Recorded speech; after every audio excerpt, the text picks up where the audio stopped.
Assalamualaikum warahmatullahi wabarakatuh. Bagaimana kabar anak-anak? Semoga semuanya sehat ya. Nah, pada pertemuan kita kali ini, kita akan belajar tentang sulam aplikasi, ya. Yang mana sulam aplikasi ini merupakan salah satu bagian dari sulam warna, ya.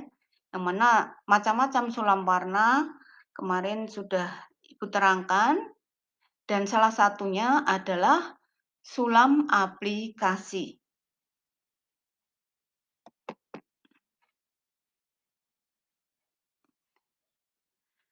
Nah, sebelum menjelaskan apa itu pengertian dari sulam aplikasi, terlebih dahulu Ibu terangkan apa tujuan pembelajaran kita kali ini. Yang pertama, kita akan mempelajari tentang hiasan sulaman aplikasi. Jadi kita akan mempelajari pengertian hiasan sulam aplikasi. Kemudian yang kedua, menjelaskan ciri sulaman aplikasi. Jadi ciri-ciri hiasan sulam aplikasi. Kemudian yang ketiga, menjelaskan alat dan bahan yang dibutuhkan dalam pembuatan hiasan sulaman aplikasi. Kemudian yang keempat, merancang pembuatan sulam aplikasi. Jadi nanti kita akan merancang atau praktek pembuatan sulaman aplikasi.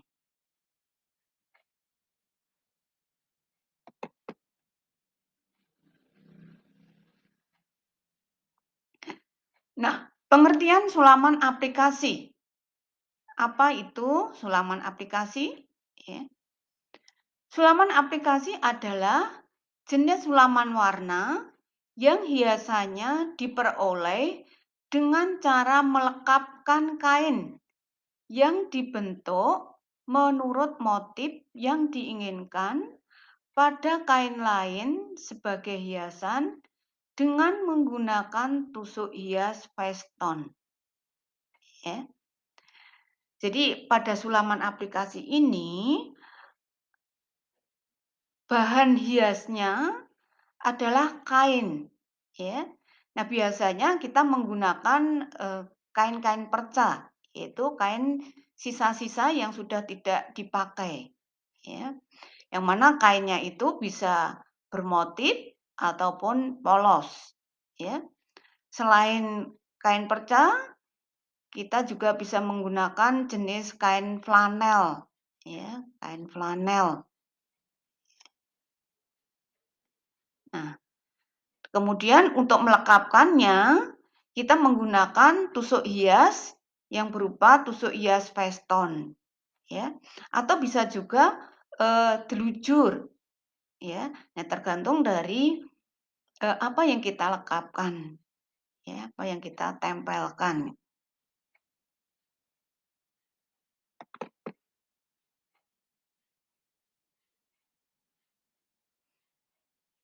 Nah, sekarang apa ciri dari sulaman aplikasi? Pada umumnya, sulaman aplikasi itu bermotif besar, mempunyai motif yang ukurannya besar-besar. Namun meskipun dikatakan besar, di sini kita tetap harus menyesuaikan media yang akan kita hias. Kita sesuaikan media yang akan kita hias. Di bagian mana hiasan itu akan kita tempel. Kemudian keperuntukannya, diperuntukkan untuk apa. Jadi harus diingat itu. Kemudian ciri yang kedua, itu tidak berliku-liku. Jadi sebisa mungkin motif yang kita pakai itu tidak berliku-liku. Meskipun berliku, tapi likunya tidak terjal atau tidak runcing. ya. Kemudian, berikutnya adalah sudut-sudutnya tidak meruncing, ya. Jadi, seperti yang dikemukakan di ciri kedua tadi, ya, meskipun berliku, ya, kan tidak mungkin kalau tidak berliku, ya, ya. Tapi, diusahakan sudutnya tidak runcing. Nah, ini, dengan tujuan supaya dalam kita membuat tusuknya itu tidak mengalami kesulitan atau tidak sulit, ya. Kemudian, ciri berikutnya, tusuk hias yang digunakan adalah tusuk veston, ya. Jadi pada umumnya menggunakan tusuk veston, tapi tidak menutup kemungkinan juga menggunakan tusuk hias yang lain, ya. Jadi ini kita sesuaikan juga dengan Eee, lekapannya atau kain yang akan kita tempel. Kemudian ciri berikutnya menggunakan kain perca, ya.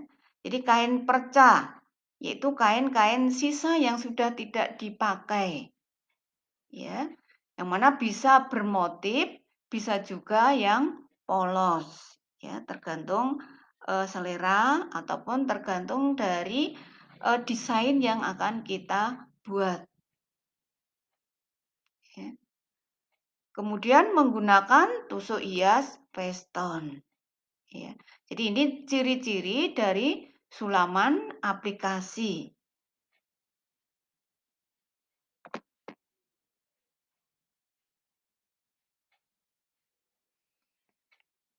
Nah sekarang, ragam sulam aplikasi atau macam sulam aplikasi, ya. Di sini, kita kenalkan ada 2 macam ragam sulam aplikasi. Yang pertama adalah aplikasi ragam Cina, yang mana dengan ciri ragam hiasnya dibentuk dari kain perca, baik yang bercorak maupun polos, yang digunting sesuai dengan desain yang diinginkan, ya. Jadi pada sulaman aplikasi model Cina atau aplikasi Cina ini, desain hiasnya itu kita bentuk sendiri, ya. Kita desain sendiri sesuai dengan model yang kita inginkan dan kain-kain yang akan kita rekatkan itu juga kita potong sesuai dengan desain yang sudah kita rancang tadi, ya. Yang mana kainnya itu juga bisa berupa kain polos maupun kain yang bermotif, ya. Jadi, modelnya itu kita rancang sendiri. Kemudian yang kedua itu untuk ragam aplikasi Persia, ya, yang mana ciri-cirinya itu bercorak, ya. Nah, pada aplikasi Persia ini kita tidak perlu mendesain ragam hiasannya, ya, karena kita hanya mengambil ragam hias yang sudah ada pada kain tersebut. Kemudian disusun di atas permukaan kain yang akan kita tempelkan dengan menggunakan tusuk. Nah, biasanya kalau ragam hias seperti ini untuk yang Persia ini, tusuk yang digunakan itu bukan tusuk veston, ya, tapi tusuk telujur, telujur kecil, ya. Jadi pada aplikasi Persia itu kita tinggal memotong gambar-gambar yang sudah ada. Jadi misalkan pada kain itu sudah ada motif gambar yang menarik atau yang bagus, maka kita tinggal memotongnya. Ya kita gunting saja sesuai dengan modelnya itu atau motifnya itu. Jadi kita tidak perlu menggambar lagi, ya. Jadi secara utuh gambar itu sudah ada pada kain yang ada, kain yang tersedia, ya. Jadi ini bedanya. Kalau pada Cina itu kita masih menggambar, ya menggambar sendiri, kemudian kita potong kain-kainnya. Tetapi kalau pada aplikasi Persia ini motifnya itu sudah ada, kita tinggal memotong, ya. Kita memotong sesuai dengan bentuk, baru kita lekapkan atau kita tempelkan di bagian atau kain lain yang akan kita hias.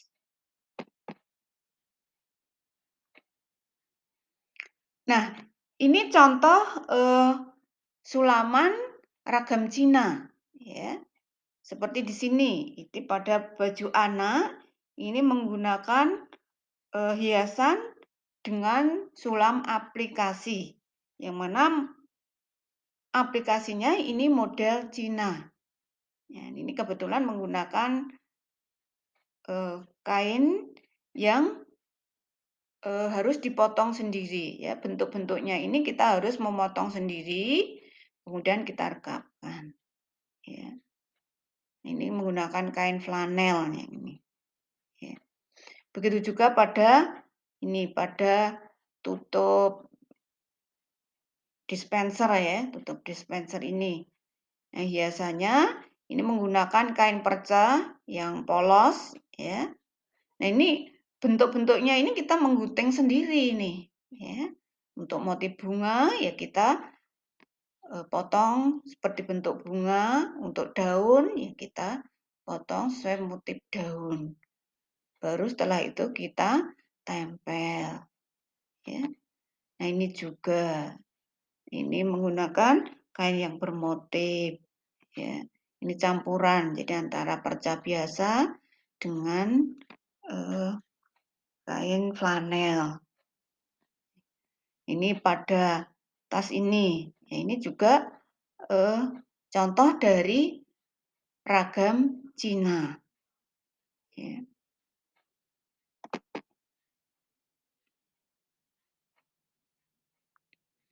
Nah, berikutnya adalah contoh ragam Cina. Maaf, ini salah, ini ragam Persia ya ini. Contoh ragam Persia. Ya. Nah, kebanyakan ini pada baju kebaya, ya, yang dihias dengan menggunakan bordir dari broklat, ya.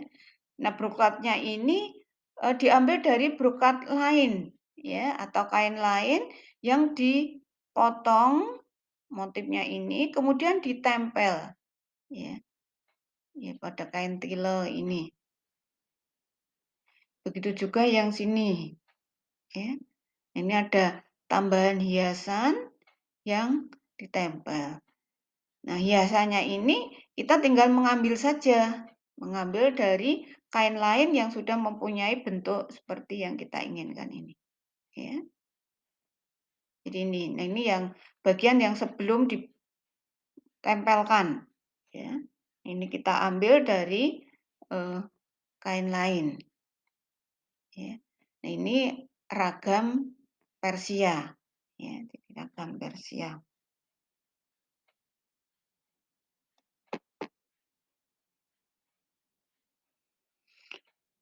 Nah, sekarang alat dan bahan yang dibutuhkan di dalam membuat sulaman aplikasi, ya.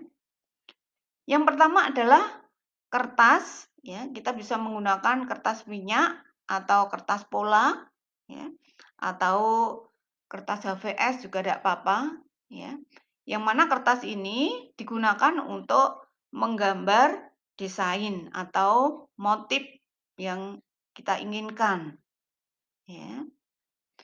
Kemudian yang kedua itu pensil, ya. Jelas pensil fungsinya untuk menggambar desain atau motif, ya. Dan juga nanti bisa kita gunakan untuk menjiplak motifnya juga, ya. Jadi pada saat menjiplak kita menggunakan pensil juga.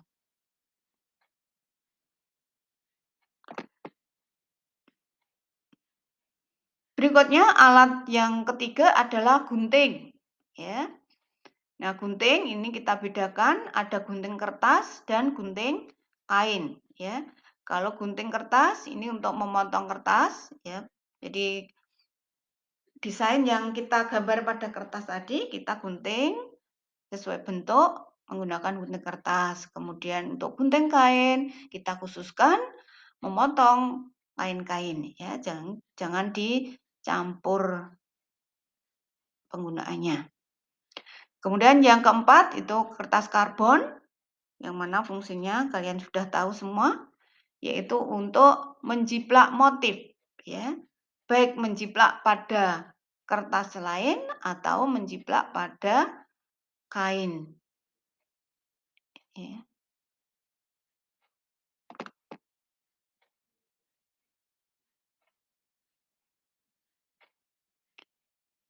Yang kelima adalah kain perca. Ya. Ini contoh kain perca yang kita gunakan, ya. Bisa bermacam-macam warna sesuai dengan yang kita inginkan. Kemudian yang keenam adalah pelapis atau vislin. Ya. Nah, vislin ini digunakan untuk melapisi kain perca ini, yang mana fungsi dari harus dilapisi itu supaya kainnya lebih halus, ya, jadi tidak nikel-nikel gitu istilahnya ya, tidak nikel-nikel dan juga mengurangi tiras, ya. Jadi benang-benang pada tepi kain itu tidak brodol, ya, atau tidak terlepas, jadi mengurangi tiras, ya. Jadi selain membuat kain lebih tebal, lebih halus, juga mengurangi tiras yang ada pada tepi kain, ya. Ini fungsi dari viselin.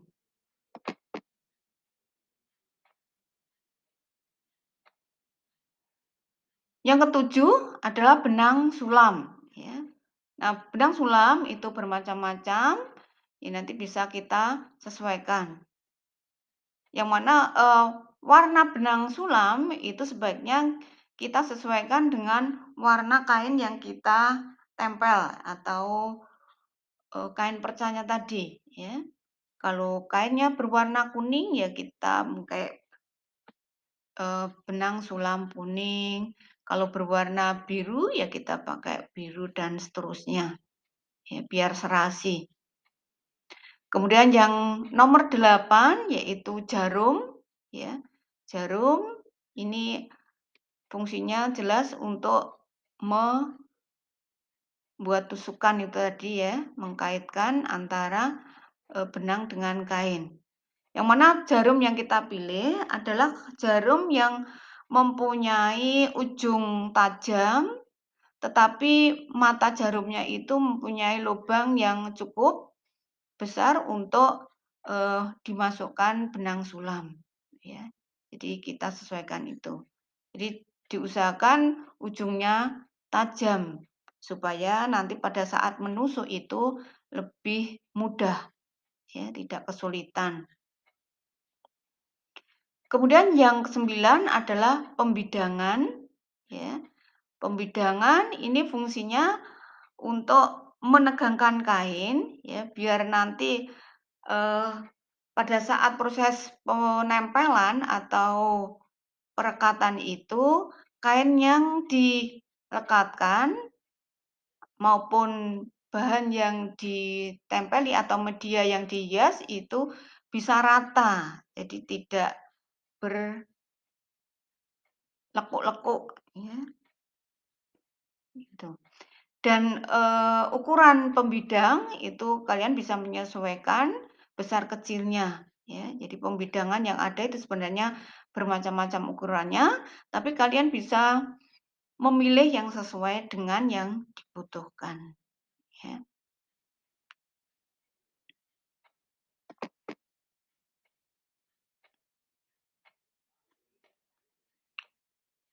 Kemudian yang ke-10 yaitu jarum pentul, yang mana fungsi jarum pentul ini untuk membantu melekapkan sementara antara kain lekapannya dengan media yang akan dihias.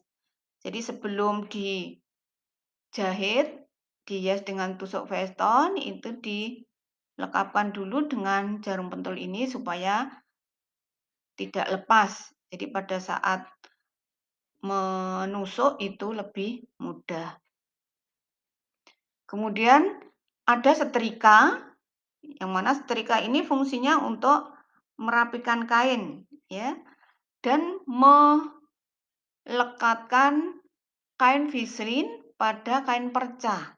Ya, jadi tadi itu kan kain percanya perlu dilapisi dengan fislin, ya, yang mana kita pilih fislinnya yang mempunyai perekat, ya. Kemudian kita rekatkan dengan bantuan setrika. Nah, inilah bahan dan alat yang kita butuhkan untuk membuat sulam aplikasi.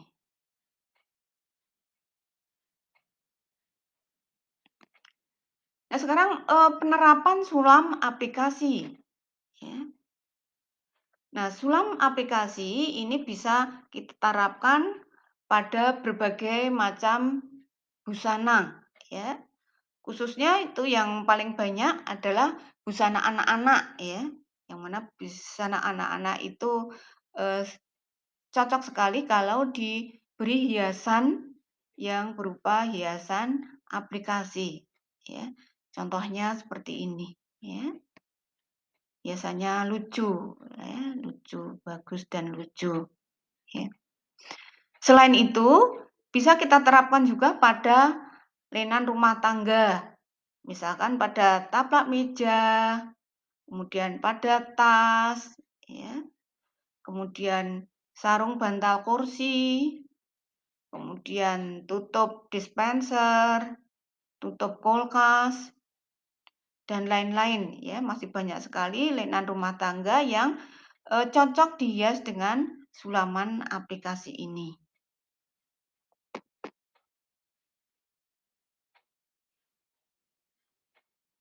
Nah, inilah contoh dari penerapan sulam aplikasi ini, ya. Ini contoh taplak meja, ya. Taplak meja ini diberi sulaman aplikasi yang seperti ini. Nah, ini cantik sekali ini, ya. Kemudian ada sarung bantal, ya, sarung bantal kursi ini. Kemudian ini tas, ini tutup dispenser, ya. Kemudian ini tutup kulkas, ya, tutup kulkas.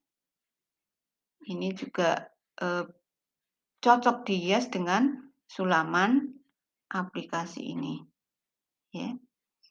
Nah, inilah tadi sekilas tentang pengertian serta ciri-ciri dan penggunaan sulaman aplikasi. Nah, untuk selanjutnya nanti kita akan mempraktekkan, ya, pembuatan sulam aplikasi ini, ya. Nah, penjelasannya saya kira ini dulu. Selamat belajar, ya. Wassalamualaikum warahmatullahi wabarakatuh.